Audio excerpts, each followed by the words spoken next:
സത്യം പറയട്ടെ, ഈ ഒരു റെസിപ്പി ആദ്യമായിട്ട് കഴിച്ചത് ഒരു യാത്രക്കിടയിലാണ്. അന്ന് മുതൽ വീട്ടിൽ മാസത്തിലൊരിക്കലെങ്കിലും ഇതുണ്ടാക്കും. എന്താണ് ഇതിൻ്റെ രഹസ്യമെന്ന് ഇന്ന് ഞാൻ നിങ്ങളെ കാണിച്ചു തരാം. ഒരു കാര്യം ചോദിക്കട്ടെ, വീട്ടിലെല്ലാവരും ഒരുമിച്ച് അടിപൊളിയായിട്ടുണ്ട് എന്ന് പറയുന്ന ഒരു ചോറ് ഉണ്ടാക്കി നോക്കിയിട്ടുണ്ടോ? ഇല്ലെങ്കിൽ ഇന്നത് നമുക്ക് ഉണ്ടാക്കി നോക്കാം കേട്ടോ. വേറൊന്നുമല്ല, നമ്മുടെ കർണാടകക്കാരുടെ സൂപ്പർ ഹിറ്റ് ചിത്രാന്ന. അപ്പോൾ എല്ലാവർക്കും വിനിയാസ് വീട്ടിലേക്ക് സ്വാഗതം. ഈ ഒരു റെസിപ്പി ഉണ്ടാക്കാൻ വേണ്ടിയിട്ട് ആദ്യം വേണ്ടത് ദാണ്ട പുളിയാണ്. നമ്മുടെ വാളൻ പുളിയില്ലേ, അതിങ്ങനെ ഒരു നെല്ലിക്ക വലുപ്പത്തിൽ എടുത്തിട്ട് കുറച്ചൊന്ന് കുതിരാൻ വേണ്ടിയിട്ട് വെള്ളം ഒഴിച്ചിട്ടിടാം കേട്ടോ. അതാണ് ആദ്യമേ ചെയ്യേണ്ടത്. അതിനുശേഷം നമ്മൾ ഇതിലേക്ക് വേണ്ടുന്ന ചോറുണ്ടാക്കാൻ ആവശ്യമായ അരി എടുക്കുക. അപ്പം ഞാനിവിടെ 2 കപ്പ് ബിരിയാണി റൈസാണ് എടുത്തിരിക്കുന്നത്. ഇത് നല്ലതുപോലെ ഒന്ന് കഴുകിയതിന് ശേഷം അരമണിക്കൂറെങ്കിലും നമ്മളിതൊന്ന് കുതിർക്കാൻ വേണ്ടിയിട്ട് മാറ്റി വെക്കണം കേട്ടോ. എന്തിനാണ് ഇങ്ങനെ ചെയ്യുന്നത് എന്ന് വെച്ച് കഴിഞ്ഞാൽ, നമ്മൾ ചോറുണ്ടാക്കുമ്പം പരസ്പരം ഒട്ടിപ്പിടിക്കാതെയും ആ ചോറൊക്കെ ഒന്ന് ഉടഞ്ഞു പോകാതെയും ഒക്കെ നല്ല പെർഫെക്റ്റ് ആയിട്ട് കിട്ടാൻ വേണ്ടിയിട്ടാണ് നമ്മൾ ഇച്ചിരി നേരം ഒന്ന് കുതിർത്ത് വെക്കുന്നത്. ഇനി എന്തിനാണ് ഈ കുതിർത്ത് വെക്കുന്നതെന്ന് ആരും ചോദിക്കരുത്, അതിന് വേണ്ടിയിട്ടാണ് പറയുന്നത്. ഓക്കെ, ഇനി ഇതായിട്ട് ഞാൻ നന്നായിട്ട് കഴുകി എന്നിട്ട് നല്ല വെള്ളം ഒഴിച്ചൊന്ന് മാറ്റി വയ്ക്കുന്നുണ്ട് കേട്ടോ.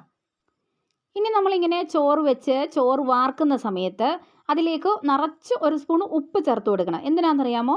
ചോറ് ഒട്ടിപ്പിടിക്കാതിരിക്കാനും ഒക്കെ ആയിട്ട് ഇത് സഹായിക്കും കേട്ടോ. എന്നിട്ട് നമുക്ക് ഈ ചോറൊന്ന് വാർത്തെടുക്കാം. അപ്പോൾ ഒരു 80% വേകാവുള്ളൂ കേട്ടോ. ഇനി നമുക്കൊരു ചീനച്ചട്ടി ഇതുപോലെ അടുപ്പത്ത് വെച്ച് ഗ്യാസ് ഓൺ ചെയ്യാം. അതിനുശേഷം ഒരു 2 ടേബിൾ സ്പൂണോളം കുക്കിംഗ് ഓയിൽ ഒഴിച്ചു കൊടുക്കാം. എന്നിട്ട് നമുക്ക് കടുകിട്ട് പൊട്ടിക്കാം. ഈ കടുക് പൊട്ടുന്ന സൗണ്ടൊക്കെ കേട്ടാൽ തന്നെ, അല്ലെങ്കിൽ കടുക് പൊട്ടിക്കുന്ന ഒരു മണമൊക്കെ അടിച്ചാൽ തന്നെ അയൽ വീട്ടുകാർക്ക് മനസ്സിലാകും ഇവിടെ എന്തോ കാര്യമായിട്ട് ഉണ്ടാക്കുന്നുണ്ടെന്ന്, അല്ലേ? മീനൊക്കെ വറക്കുമ്പോൾ അയൽ വീട്ടിൽ നിന്ന് സ്മെല്ലൊക്കെ വരാറില്ലേ എന്ന് പറഞ്ഞ പോലെ. ഇനി ഇതിലോട്ട് നമുക്ക് സവാള ചേർത്ത് കൊടുക്കാം. അപ്പോൾ ഞാൻ ഒരു സവാളയാണ് കേട്ടോ ഇതുപോലെ നീളത്തിൽ കട്ട് കുറച്ച് അരിഞ്ഞെടുത്തതാണ്. പിന്നെ ഒരു 2 പച്ചമുളക് അത് ഇതുപോലെ ഒന്ന് അരിഞ്ഞ് ചേർക്കുന്നുണ്ട്. എന്നിട്ടിത് നല്ലപോലെ ഒന്ന് ഇളക്കി ഇച്ചിരി ഉപ്പ് കൂടെ ചേർത്തു, ഒന്ന് പെട്ടെന്ന് വഴന്ന് കിട്ടാൻ വേണ്ടിയിട്ട്. സവാള ഇങ്ങനെ വഴറ്റുമ്പോൾ ഉപ്പ് ചേർക്കുകയാണെങ്കിൽ പെട്ടെന്ന് നമുക്ക് വഴന്ന് കിട്ടും. വെറുതെ ഗ്യാസ് ഒന്നും നഷ്ടമാക്കി കളയണ്ട കേട്ടോ. ആ ഒരു ടിപ്പ് എപ്പോഴും നമ്മൾ ഓർത്ത് വെച്ചോണം. ഇനി ഇതിലോട്ട് ഒരു പിടി കടല വറുത്തതാണ് ചേർത്ത് കൊടുക്കുന്നത്. ഒപ്പം തന്നെ 1 ടേബിൾ സ്പൂൺ പരിപ്പും 1 ടേബിൾ സ്പൂൺ ഉഴുന്ന് പരിപ്പും ചേർത്ത് കൊടുക്കുന്നുണ്ട്. എന്നിട്ട് നന്നായിട്ട് ഇളക്കി കൊടുത്ത് ഒരു ഗോൾഡൻ കളർ ആവുന്നോളം വരെ നമുക്കൊന്ന് ഫ്രൈ ചെയ്തിട്ട് എടുക്കാം കേട്ടോ. അപ്പം ഫ്ലെയിമൊക്കെ ഒന്ന് കുറച്ചിട്ടേക്കണം, കരിഞ്ഞു പോകുകയൊന്നും ചെയ്തേക്കരുതേ.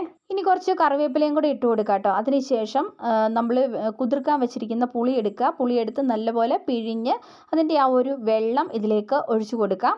വെള്ളം ഒഴിച്ച് കൊടുത്ത് കഴിഞ്ഞിട്ട് ഒരല്പം മഞ്ഞൾപ്പൊടി കളറിന് വേണ്ടിയിട്ട് നമുക്ക് ചേർത്ത് കൊടുത്ത് ഇത് നല്ലതുപോലെ ഇങ്ങനെ ഒന്ന് ഇളക്കി കൊടുത്ത് അതിൻ്റെ ഒരു വെള്ളമെല്ലാം ഒന്ന് വറ്റിച്ച് ഒരുപാട് അങ്ങോട്ട് ഡ്രൈ ആയി പോകേണ്ട, അല്പം നനവോട് കൂടി തന്നെ നമുക്ക് ഇതെടുക്കണം. അപ്പോൾ ഇതുകൊണ്ടോ ഈ ഒരു പരുവമാണ് ഇതിൻ്റെ കറക്റ്റ് പരുവമെന്ന് പറഞ്ഞാൽ. അപ്പോൾ നിങ്ങൾ ഈ ഒരു മസാലക്കൂട്ടുണ്ടാക്കുമ്പോൾ ഒരു കാര്യം ചെയ്യണം. നിങ്ങൾക്ക് ഒരാഴ്ചത്തേനുള്ളത് അല്ലെങ്കിൽ 2 ആഴ്ചത്തേനുള്ളത് നിങ്ങൾക്ക് ഇങ്ങനെ ഉണ്ടാക്കി വെക്കാൻ വേണ്ടിയിട്ട് പറ്റും. ഈ ചിത്രാന്ന എന്ന് പറയുന്ന ഈ ഒരു കർണാടകക്കാരുടെ സ്പെഷ്യൽ ഡിഷ് ഉണ്ടാക്കാൻ വേണ്ടിയിട്ട് നമ്മൾ ഒറ്റത്തവണ ഇതുപോലെ മസാലക്കൂട്ട് ഉണ്ടാക്കിയിട്ട് എടുത്ത് നമ്മൾ ഫ്രിഡ്ജിൽ വെക്കുകയാണെങ്കിൽ നമുക്ക് ചൂട് ചോറിൻ്റെ കൂട്ടത്തിൽ നമുക്ക് ഇതുപോലെ ഈ ഒരു മസാല ഉപയോഗിക്കാൻ വേണ്ടിയിട്ട് പറ്റും. അപ്പോൾ ഈസി ആയിട്ട് നമുക്ക് ചിത്രാന്ന ഉണ്ടാക്കാൻ വേണ്ടിയിട്ട് കഴിയും കേട്ടോ. അപ്പോൾ അതൊന്ന് ചെയ്ത് നോക്കണം. അപ്പോൾ ഞാനിതുപോലെ മസാല ഒന്ന് റെഡിയാക്കിയിട്ട് ഇതിൽ നിന്നും കുറച്ച് ഭാഗം ഒന്ന് മാറ്റുന്നുണ്ട് കേട്ടോ. അതിനി നാളെയോ മറ്റന്നാളോ ഒക്കെ നമുക്കൊന്ന് കഴിക്കണമെന്ന് തോന്നിയാൽ ഉണ്ടാക്കാൻ വേണ്ടിയിട്ടാണ്. ഈ ചൂട് ചോറിനകത്തോട്ട് ഇതൊന്ന് മിക്സ് ചെയ്യുവാണെങ്കിൽ വളരെ ഈസി ആയിട്ട് നമുക്ക് ഉണ്ടാക്കാൻ വേണ്ടിയിട്ട് പറ്റും. ഇനി നമുക്ക് കുറേശ്ശെ ചോറ് ചേർത്ത് ഇളക്കാം. അപ്പം നമ്മൾ ചോറിനകത്ത് ഉപ്പിട്ടിട്ടുണ്ട്, ഒപ്പം തന്നെ നമ്മുടെ ഈ ഒരു മസാല കൂട്ടിനകത്തും ഉപ്പിട്ടിട്ടുണ്ട് കേട്ടോ. അതുകൊണ്ട് ഇനി വേറെ ഉപ്പൊന്നും ഇപ്പം ചേർക്കണ്ട. ഇതുപോലെ കുറേശ്ശെ ചോറ് ഇട്ട് കൊടുത്തതിന് ശേഷം നന്നായിട്ട് മിക്സ് ചെയ്യുക. ഇനി വേണമെന്നുണ്ടെങ്കിൽ നമ്മൾ മാറ്റി വെച്ചിരിക്കുന്നതിനകത്തുനിന്ന് കുറച്ചുകൂടി മസാല ഇതിനകത്തേക്ക് നമുക്ക് ചേർത്ത് കൊടുക്കാം കേട്ടോ, ആവശ്യമുണ്ടെങ്കിൽ. ഇതുപോലെ നന്നായിട്ട് അങ്ങോട്ട് ഇളക്കി എടുത്തതിന് ശേഷം കുറച്ചുകൂടെ മല്ലിയില വേണമെങ്കിൽ നിങ്ങൾക്ക് ഇതിൻ്റെ മുകളിൽ ഇഷ്ടമുണ്ടെങ്കിൽ തൂവി കൊടുക്കാവുന്ന. ചിലർക്കൊന്നും മല്ലിയിലയുടെ ആ ഒരു ടേസ്റ്റ് ഇഷ്ടം ഉണ്ടാവത്തില്ല. പക്ഷേ കർണാടകക്കാരുടെ ഈ ചിത്രാന്നയ്ക്ക് മല്ലിയില അത്യാവശ്യമുള്ള ഒരു കാര്യം തന്നെയാണ്. അപ്പോൾ ആ ടേസ്റ്റ് ഇഷ്ടമുണ്ടെങ്കിൽ നിങ്ങളിതുപോലെ ചേർത്ത് കൊടുത്ത് നന്നായിട്ട് ഇളക്കി കട്ടകളൊന്നും ഇല്ലാതെ നല്ല അടിപൊളിയായിട്ട് നന്നായിട്ട് മിക്സ് ചെയ്യുക കേട്ടോ. അപ്പം ഇത് നല്ല ടേസ്റ്റി ആയിട്ടുള്ള ഒരു സംഭവമാണ് കേട്ടോ. അപ്പോൾ ഈ ചിത്രാന്ന കഴിക്കാൻ ഇനി കർണാടക വരെ പോകണ്ട, നമ്മുടെ അടുക്കളയിലും നമുക്ക് ഈസി ആയിട്ടുണ്ടാക്കാം. അത് നമ്മുടെ വീട്ടിലുള്ള സാധനങ്ങൾ. ഇതിനകത്തേക്ക് ഇപ്പോൾ മല്ലിയില മാത്രമേ ഉള്ളൂ നമ്മൾ സ്പെഷ്യലായിട്ട് എടുത്തിരിക്കുന്നത്. ബാക്കിയെല്ലാം തന്നെ ഒട്ടുമിക്ക ആൾക്കാരുടെ വീട്ടിലും ഉള്ളതാണ്. അപ്പോൾ ഇത് കുട്ടികൾക്കൊക്കെ സ്കൂളിൽ കൊടുത്തു വിടാൻ അടിപൊളിയാണ് കേട്ടോ. അപ്പം ലഞ്ച് ബോക്സ് റെസിപ്പി എന്ന് വേണമെങ്കിൽ പറയാം ഇതിനെ. അപ്പോൾ സിമ്പിളായിട്ടുണ്ടാക്കാം, ടേസ്റ്റിയാണ്, ഹെൽത്തിയാണ്. അപ്പോൾ നിങ്ങളൊന്ന് ഉണ്ടാക്കി നോക്കിയിട്ട് അഭിപ്രായങ്ങളൊക്കെ ഒന്ന് അറിയിക്കാനായിട്ട് മറക്കരുത് കേട്ടോ. അപ്പോൾ ഇതുപോലെ വ്യത്യസ്തങ്ങളും സിമ്പിളുമായിട്ടുള്ള റെസിപ്പീസൊക്കെ ആയിട്ട് നമുക്ക് വീണ്ടും കാണാം.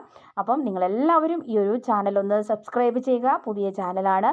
അപ്പം നിങ്ങളുടെ എല്ലാവരുടെയും ആ ഒരു സപ്പോർട്ട് പ്രതീക്ഷിച്ചുകൊണ്ട് നമുക്ക് വീണ്ടും തൊട്ടടുത്ത ദിവസം വേറൊരു റെസിപ്പി ആയിട്ട് കാണാം. അതുവരെ എല്ലാവർക്കും താങ്ക്സ് ഫോർ വാച്ചിങ്.